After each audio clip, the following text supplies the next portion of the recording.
Carlin might accuse me of thus being soft, in a sense, I'm struck by the contrast between the gratuitous language of violence that has become all too common a part of our vernacular, and the relatively recent embrace, on the other hand, especially within the humanities and social sciences, of terms that carry a far more neutral and often positively gentle connotation.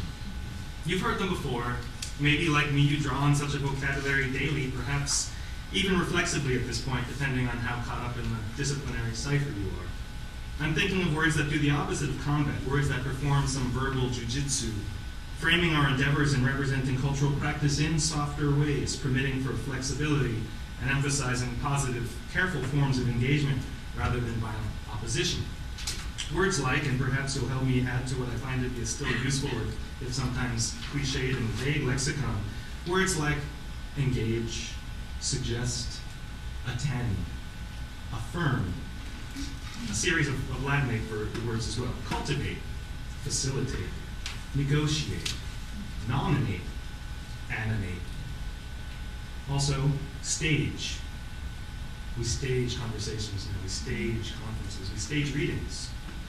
Project, amplify, craft, frame, narrate, shape and reshape, fashion and refashion, mix and remix.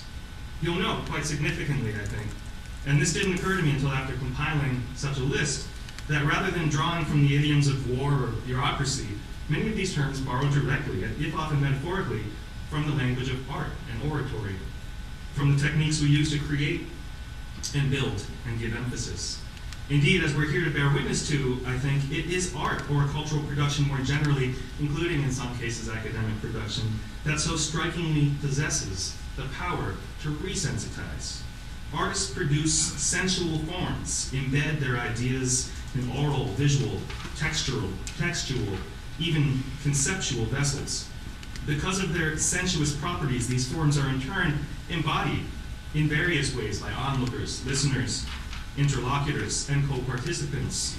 The phenomenology of cultural production hence opens out into new possibilities, not just for making sense, if you will, but for sensitizing ourselves to the world and to each other, for cultivating sensitivities and sensibilities alike.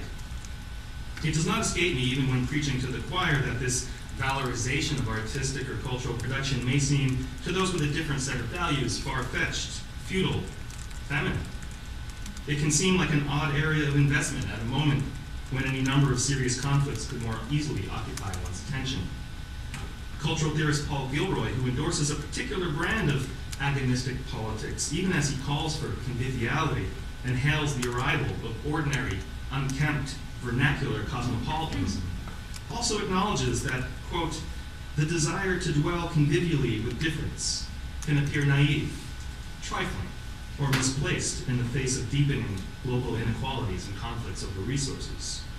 Gilroy's recognition of opposing forces to be brought together, however, is precisely motivated by the question of ubiquitous combat, conflict, and injury, underlined by the epistemic and ontological violence of race. I will suggest, he writes, that multicultural ethics and politics could be premised upon an agonistic planetary humanism capable of comprehending the universality of our elemental vulnerability to the wrongs we visit upon each other. In my call for a vocabulary of care rather than combat, I don't mean to deny the presence of conflict around us or to reject an agonistic politics per se. It would be naive to pretend that cultural, social, and political realms are not bound up in unavoidable conflicts, in part because of the irreducibility of the variety of differences among us. But I want to consider how a liberatory cultural politics might be hoped for, if not achieved, through an attention to how we form and frame and share our perspectives on the world, as well as where and how we apply our energies. In a brief reflection published in Critical Inquiry a few years ago, classics scholar Danielle Allen articulated the crucial connection between sign systems, such as language, and what she called the sociological imagination, which maybe maps nicely onto our concern today with the social imaginary. She writes, if one wishes to know how language is working and shaping our world, one needs to know not just how it plays, obscures, reveals, and subverts, but also where human social orders are explicitly and not just implicitly held together by words, the realms of law and punishment, of value and division of labor, gender and sexuality come in here, of religion, of organized strife, from athletic events to war, of membership in imagined communities like the people, and of generational transition. Words not only tell, but also do. But some words are asked to do more work than others. Likewise, some art is asked to do more work than others, and it is put into such service, at least in part, by language. I was wondering while I wrote this, in good faith, whether art really is able to shock anymore. Remember Piss Christ? Or Chris O'Philly's elephant dung smeared Holy Virgin Mary that Rudy Giuliani so opportunistically opposed? Don't those days seem awfully far removed at this point, almost quaint in their retracing of battle lines already drawn? This is not to deny that these works still animate congressional culture wars, even as the most recent discussions on the stimulus bill demonstrated as Republicans sought to strip out any spending on art and artists. But it is to ask again whether we play into the hands of demagogues when we meet them on their own terms. Are these works truly shocking? Hardly. Shepard Fairey may have been arrested in Boston recently, but it was hardly because his art is terribly transgressive.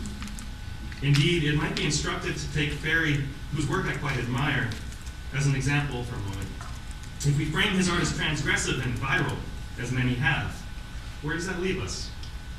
Might there be perhaps more civic value, more transformative liberatory potential in interpreting what Fairey does not as transgressive, but commonplace, as drawn from a repertory of, at this point, baseline urban cultural practice? Moreover, if we understand his work not as viral, doing a kind of cultural work on its own, irrespective of human agents, but instead, as Henry Jenkins suggests, as having particularly spreadable qualities, inviting engagement, collaboration, circulation, doesn't that offer a rather radically different way of allowing Fairey's art to do a certain kind of cultural work for us, to compel us to become active cultural producers ourselves? As Fairey's arrest and copyright infringement case attest, however, at bottom, it's not a question of aesthetics, of incompatible conservative and liberal cultural formations or individuals attempting to navigate them. But instead it is, as many of today's presentations and discussions bear witness, a question of legal and economic enclosure, the constraining of cultural practice by political economy.